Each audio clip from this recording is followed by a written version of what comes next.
আসসালামু আলাইকুম রহমতুল্লাহি ওয়া বারাকাতুহু। আমি উপস্থিত আছি বাংলাদেশের একটি গুরুত্বপূর্ণ জেলা ফেনী জেলা মহিপাল সংলগ্ন বিজয় সিং দিঘি সার্কিট হাউসের সাথে। ফজরের পরেই এখানে আমরা অনেকে হাঁটতে আসে, এখানে ব্যায়াম করে। তো আল্লাহ সুবহানাহু ওয়া তাআলা শুকরিয়া, আলহামদুলিল্লাহ, আল্লাহ রাব্বুল আলামিন নতুন একটি দিন আল্লাহ আমাকে দেখার তৌফিক দান করেছে, শুকরিয়া আদায় করি আলহামদুলিল্লাহ।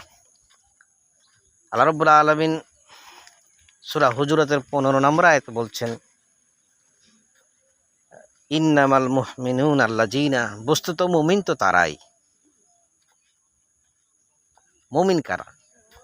ইমানদার কারা?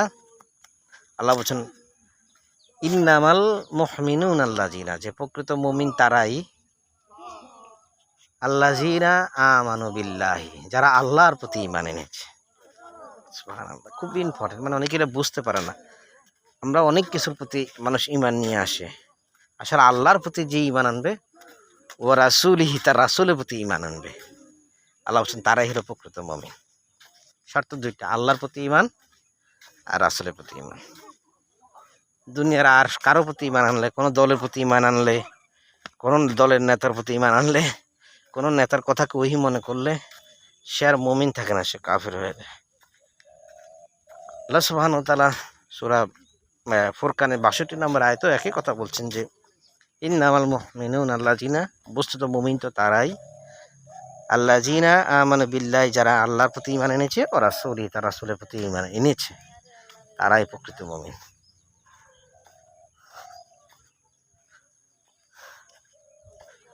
তো সূরা আনফালের 2 নম্বর আয়াতে আল্লাহ সুবহানাহু ওয়া তাআলা বলছেন ইন্নামাল মুমিনুনা আল্লাযীনা, প্রকৃত মুমিন তারাই, ইজা যুকির আল্লাহ, যখন তাদের সামনে আল্লাহর নাম উচ্চারণ করা হয়, অজিলাত কুলুবুহুম, তাদের অন্তর কেঁপে ওঠে। যখন তাদের সামনে কি করা হয়, আল্লাহর নাম উচ্চারণ করা হয়, ওয়াজিলাত কুলুবুহুম, তাদের অন্তর কেঁপে ওঠে। ওয়াইজা তুলিয়াত আলাইহিম, যখন তাদের সামনে আল্লাহর আয়াত তেলাওয়াত করা হয়, জাদাতুহুম ঈমান, তাদের ঈমান বৃদ্ধি পায়। এটা হলো তাদের ওয়া আলা রাব্বিহিম ইয়াতাওয়াক্কালুন, তারা তাদের রবের উপরে ভরসা করে। সুবহানাল্লাহ, এরাই হলো আসলে মুমিন। আর মুমিনরা কোথায় যাবে? জান্নাতে যাবে। সুবহানাল্লাহ। আল্লাহ বলছেন সূরা বাকারা 25 নম্বর আয়াতে, ওয়াবাশশিরিল্লাযীনা আমানু, আপনি তাদেরকে সুসংবাদ দিন, আমানু, যারা ঈমান এনেছে, ওয়া আমিলুস সলিহাত, ঈমানের দাবি অনুযায়ী নেক আমল করেছে, আন্না লাহুম জান্নাত, নিশ্চয় তাদের জন্য আছে জান্নাত। কিন্তু শর্ত কি? শর্ত হলো, এটা একটা শর্ত যে ঈমান এবং আমলের সলে, কিন্তু মূল শর্ত হলো যে তিলকা হুদুদুল্লাহ, সূরা নিসা 13 নম্বর আয়াত, ওয়া মান ইউতিল্লাহ, যে আল্লাহর আনুগত্য করলো, ও রাসূলিহি, তার রাসূলের আনুগত্য করলো।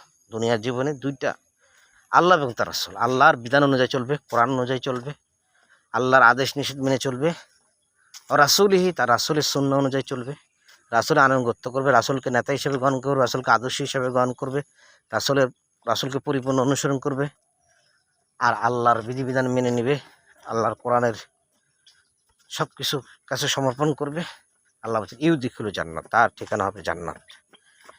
তিলকা হুদুদুল্লাহ ওয়া মান ইউতিইল্লাহ ওয়া রাসূলাহু ইউদখিলু জান্নাত, তার ঠিকানা হবে জান্নাত। তাজরি মিন তাহতিহাল আনহার, সেই জান্নাতের তলদেশ দিয়ে নহরসমূহ, নদীসমূহ প্রবাহিত হবে। খালিদিনা ফিহা, তারা সেখানে চিরদিন থাকবে।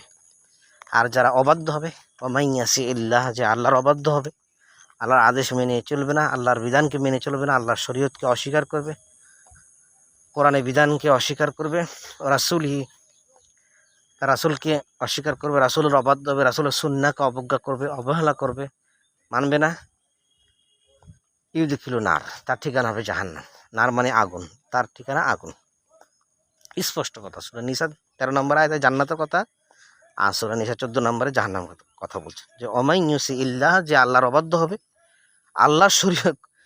আমাদের সমাজে এমন আছে যে কিছু দল আছে, এই দল করাই তো হারাম, বলছে যে আমরা শরীয়ত আইনে বিশ্বাসী না, আমাদের দলে শরীয়ত এই বিধান এগুলো নাই আমাদের দলের ভিতরে। আর একজন মুমিন ঈমান আনছে আল্লাহর প্রতি, রাসূলের প্রতি, সে দলে থাকুক বা কি, থাকলে কি আর না থাকলে কি, কে যদি এটা বলে তাতে ঈমানই থাকবে না, ওই দল করাই তো হারাম।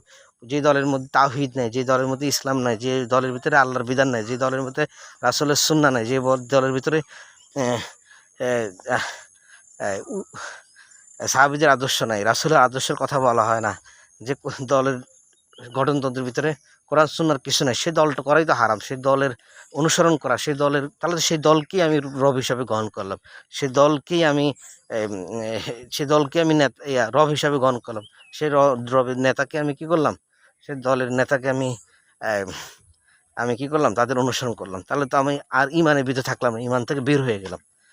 এই জিনিসগুলো কেউ বুঝে না সহজে।